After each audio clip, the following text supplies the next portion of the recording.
Having chickens in winter can be a really stressful time.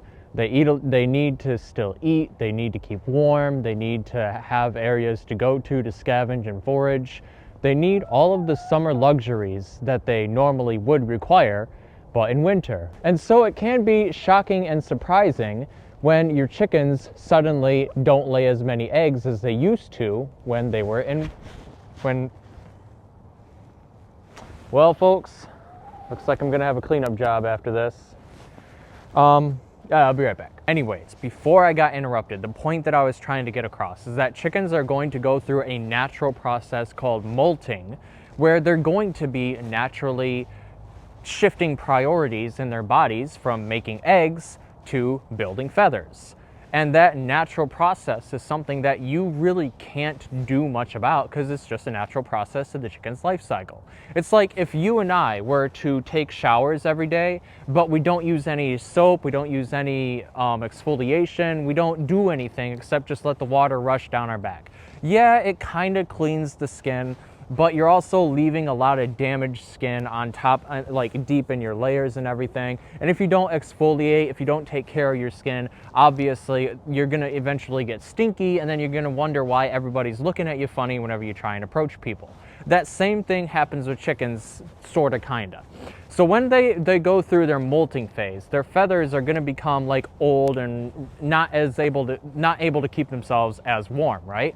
So in order to make new feathers that can keep them warm throughout a cold winter, they have to shed the old feathers. That's why sometimes you'll see chickens with like bald heads or bald bodies or something, because it's a freak of nature's and they just lost all their feathers at once. Doesn't happen too often, but it can.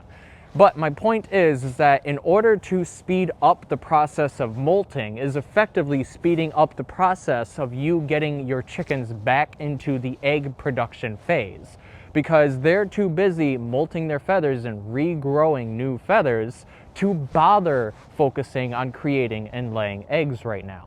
So how can you tell whether or not your chickens are actually laying eggs right now or whether or not they're just focused on feather making? The tip is in the crown of their head. I'm going to show you a picture of two of my chickens side by side really quick, and I want you to take a close look at the tops of their head. The one on the right has a pink crown, and the one on the left has a red crown.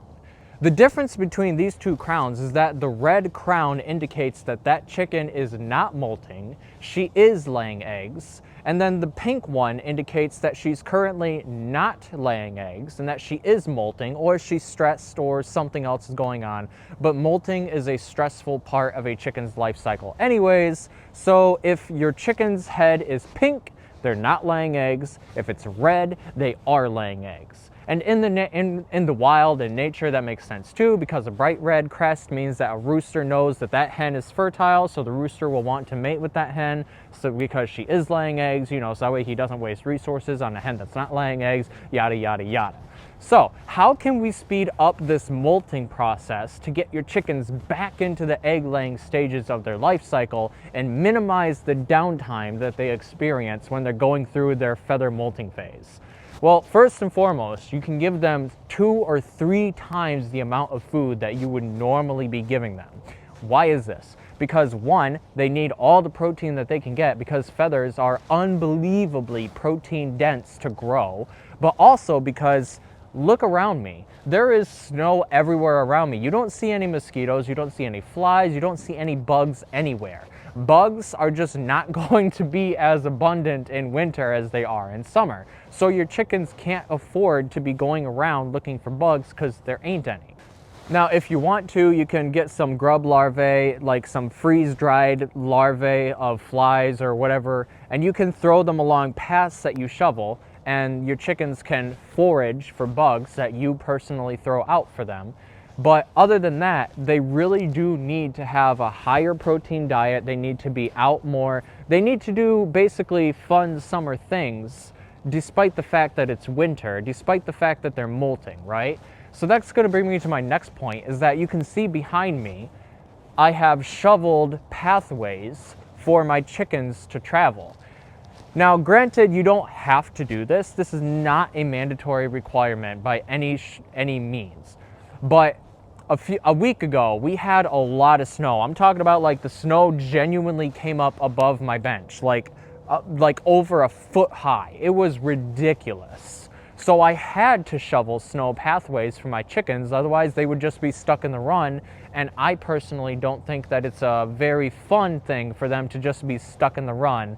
And it's not fun for me if I don't have a pathway out to the run to be able to swap out their water and give them food and everything, right? So shoveling a pathway from your house to the coop does nothing but serve you and your chickens better. But you can also take it a step further by shoveling like runs around your yard, so that way they have pathways to just travel and relax and find places where they can, again, as you're dropping freeze-dried grubs all over the ground, they can follow you, they can peck at the grubs on the ground, and you can emulate the act of bug hunting in summer, even though it's in winter.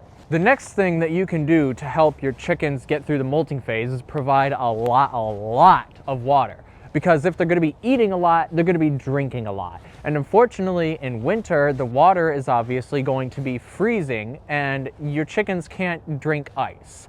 Ideally, they don't drink snow either. Yes, they can technically drink snow, but it takes a lot of body heat to melt the snow and make it into digestible water, and it adds more stress, and it's just not as efficient as just having warm liquid water ready for them to drink. And you have two options to be able to do this. The one that I personally do is I have two water holes that I personally swap out. So I'll have one outside and one inside, and when the one outside freezes, I'll bring it in, and then the unfrozen one I'll bring out, and every 4 hours I cycle them out like that, and that's just my routine.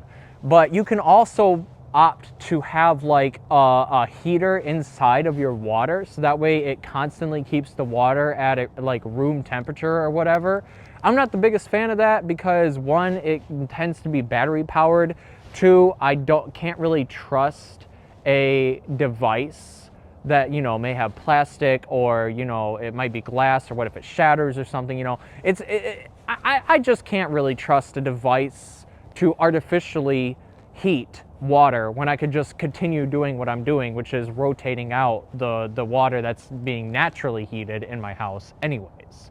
But that's just my opinion. I'm all about keeping things as natural as possible. That's why I also didn't bring up artificial lighting as an option for helping your chickens molt. Now, I obviously don't know anything about this. It's just what I read from doing research about how to increase egg production.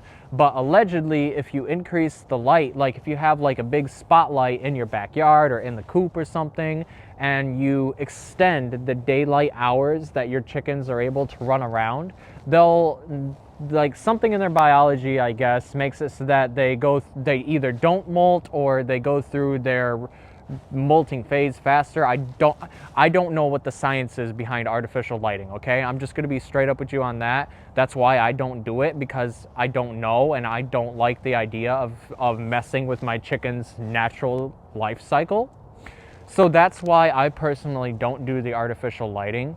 But just to recap super quick, if you want to get more egg production going sooner naturally, you need to provide a lot of water, provide a lot of high protein food, provide walkways for your chickens to walk through the snow, give them comfort, and make it so that way they're not stressed about the fact that it's cold, and allow them to like peck at freeze-dried grubs that you're throwing on the ground.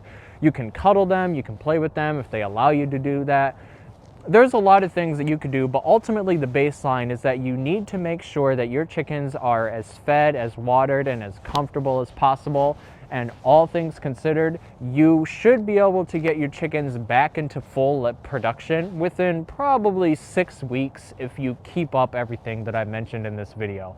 Obviously that can vary depending on, you know, your schedule or what have you and whatnot, but this is what I have personally found works best to ensure that your chickens go through the molting phase ASAP and get back to giving you super yummy eggs, so that way you don't have to experience as much downtime as I did. I realized I forgot one crucial thing, and that's oyster shells. Oyster shells are a key component of making sure that your chickens can even digest all of the food that you're going to be giving them. They also give lots of calcium and help ensure that they will continue to lay proper eggs. Just wanted to really quickly mention that oyster shells are a godsend when it comes to feeding your chickens.